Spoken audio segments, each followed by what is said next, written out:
आणि आमच्या सोसायटीमध्ये माझ्या मैत्रिणीकडे छान सामूहिक त्यांनी तो कार्यक्रम केला आज वाणाचा. आणि त्यामध्ये त्यांनी आज काय काय दिलं तर ते बघूया. 5-6 दिवसापासून ते चालूच आहे, तर एवढं तर मी काही दाखवणार नाही. बट आज काहीतरी छान दिलं. हे दिली माझ्या मैत्रिणीने मस्त अशी तुळस.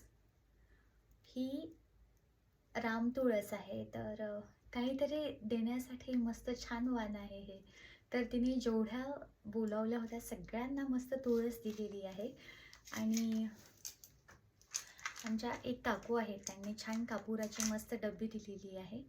आणि खरंच आपल्याला जर वाण द्यायचं असेल ना, तर असं द्यायला पाहिजे की जे आपल्या कामात येईल. आणि आपल्या जे दररोजचं आपलं जीवन आहे ना, त्याच्यामध्ये याचा वापर झाला पाहिजे. तर मला असं वाटतं की प्लॅस्टिकचे डब्बे किंवा ह्या सगळ्या गोष्टीत पैसा वेस्ट केल्यापेक्षा ही छान असं काहीतरी उपयोगी येईल असं आपण दिलं तर छान वाटेल आणि उपयोगात सुद्धा येणार आहे.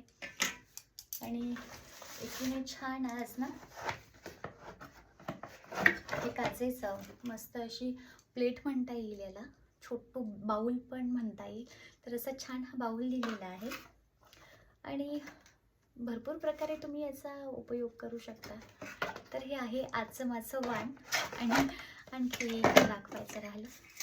आणि एका काकूनी ही छान अशी प्लेट दिलेली आहे मोठी. तर आजचा हा वाणाचा कार्यक्रम इथे संपलेला आहे आपला. परत लवकरच भेटूया एका पुन्हा नवीन मस्त विषयात. तोपर्यंत श्री स्वामी समर्थ.